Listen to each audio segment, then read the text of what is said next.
Berdasarkan data dari Dinas Pertamanan dan Kehutanan DKI Jakarta yang terbit pada 2021, ada total 82 TPU di ibu kota yang dikelola Pemprov DKI Jakarta.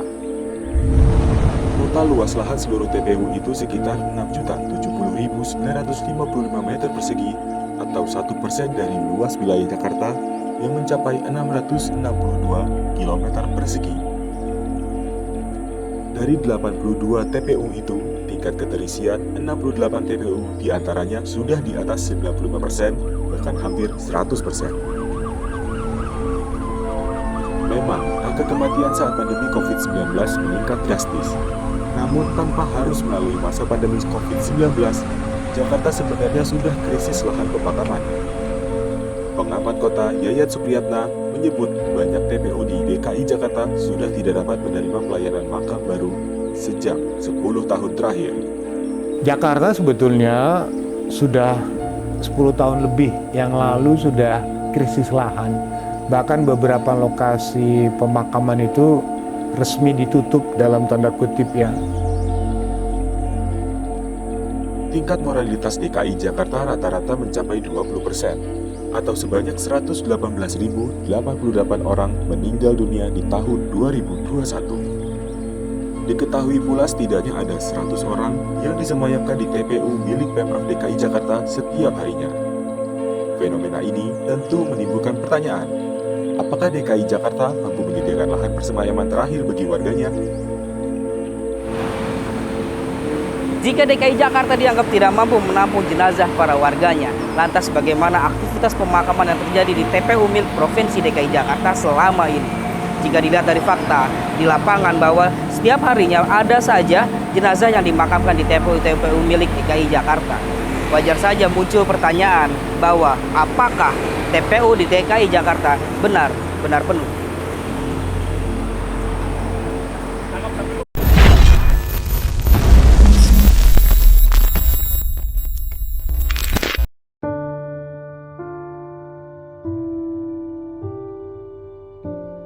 Solusi untuk warga DKI Jakarta yang ingin tetap memakamkan anggota keluarganya di ibu kota adalah dengan cara tumpang. Hal tersebut diatur dalam Peraturan Daerah DKI Jakarta Nomor 3 Tahun 2007 tentang pemakaman telah mengatur soal makam tumpang. Aturan itu memperbolehkan warga Jakarta menumpuk makam kerabat mereka.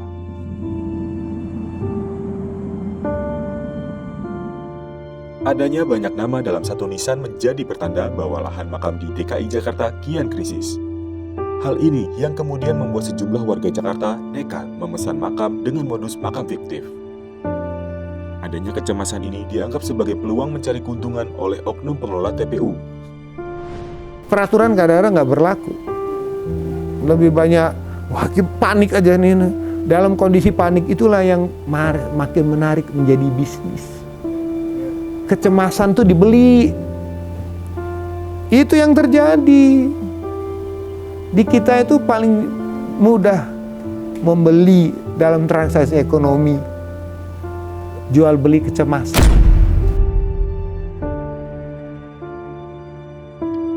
Tim Kuat Baca berhasil menemui salah seorang warga DKI Jakarta yang mengaku sudah menyiapkan tempat peristirahatan terakhirnya di salah satu TPU di Jakarta Pusat.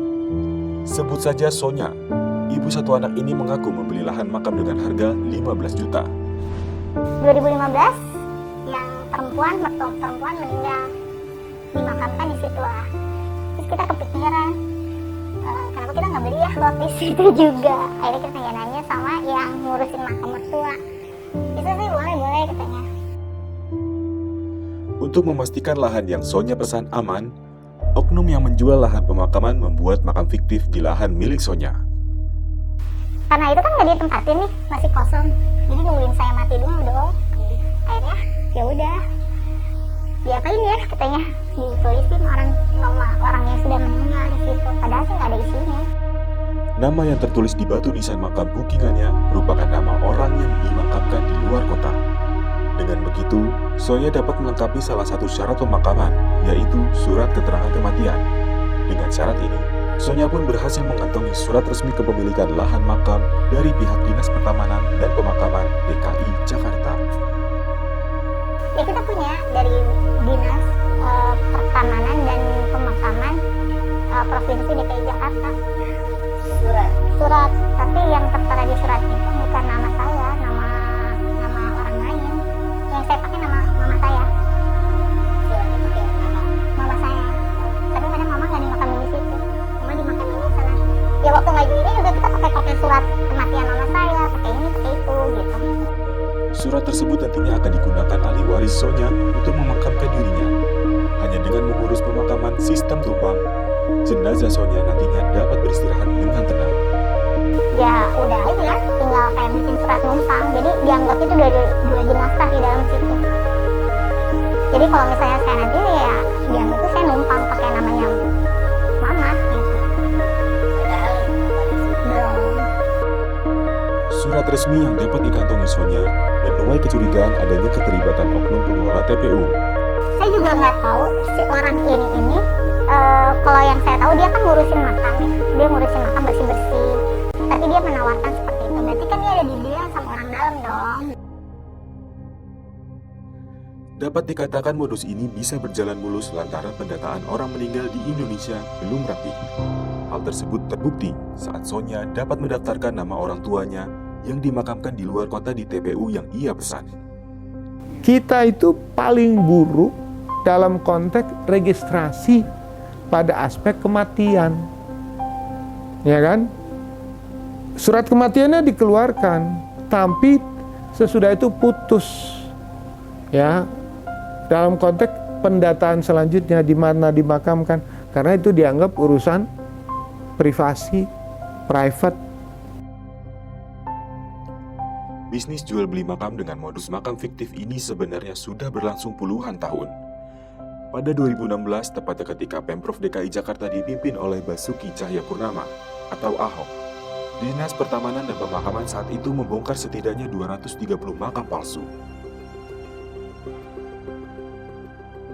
TPU Tegal Alur di Jakarta Barat paling banyak memiliki makam palsu. Di TPU tersebut, Dinas Pertamanan dan Pemakaman menemukan 160 makam palsu. Makam fiktif lainnya juga ditemukan di TPU Karet Bifak, TPU Pasar Baru, dan TPU Kawi-Kawi. Pihak Pemprov DKI Jakarta mengakui bahwa ada oknum PNS yang terlibat dalam bisnis tersebut. Mantan Kepala Dinas Pertamanan dan Pemakaman DKI Jakarta, Jafar Muhlisin, menyebut banyak oknum PNS yang diduga terlibat sudah diberi sanksi. Saat itu pula, Ahok memecat Kepala Dinas Pertamanan dan Pemakaman, Ratna Diah Kurniawati. Meskipun tidak dijelaskan alasan Ahok memecat Ratna, namun sebelum keputusan itu diterapkan, Ahok menyatakan akan merombak pejabat Dinas Pertamanan dan Pemakaman pasca penemuan kuburan palsu di tempat pemakaman umum di Jakarta. Selepas kepengurusan Ahok, tepatnya saat Anies Baswedan menjadi Gubernur DKI Jakarta, kabar tentang penindakan makam palsu nyaris tidak terdengar. Padahal untuk menemukan makam yang terindikasi fiktif sangat mudah. Menurut Sonya, sang pembeli makam fiktif ada tanda khusus yang tertera di makam-makam bookingan. Ya, bertulisan terus ada labelnya. Ada labelnya warna kuning gitu. Jadi tanda itu masih belum ada isinya gitu. Tapi ya sudah di-booking sama orang. Jadi udah punya lot orang. Jadi nggak saya aja sih, banyak yang kayak gitu. Untuk mengetahui lebih pasti bagaimana penanganan kasus makam fiktif yang masih terjadi, tim Kuat Baca mencoba menghubungi Kepala Dinas Pertamanan dan Hutan DKI Jakarta, Susi Marsirawati. Namun wanita yang berstatus sebagai saksi di Kejaksaan Tinggi DKI Jakarta atas dugaan kasus korupsi terkait pembebasan lahan di Cipayung, Jakarta Timur tersebut enggan merespon. Lemahnya penindakan bisnis makam fiktif ini diduga karena adanya kerjasama antara oknum dinas terkait dengan masyarakat lokal, kelompok masyarakat, hingga organisasi masyarakat tertentu. Yang paling berat itu memang pada pemakaman-pemakaman, walaupun seperti resmi dalam konteks dikelola oleh Pemprov DKI, tapi sepertinya ada pengelola bayangan, pengelola yang seakan-akan menjadi resmi di situ, padahal tidak resmi. Apakah oleh organisasi masyarakat, kelompok perseorangan, atau kelompok-kelompok tertentu yang bisa menyatakan tertutup, terbuka, atau masih menerima atau tidak.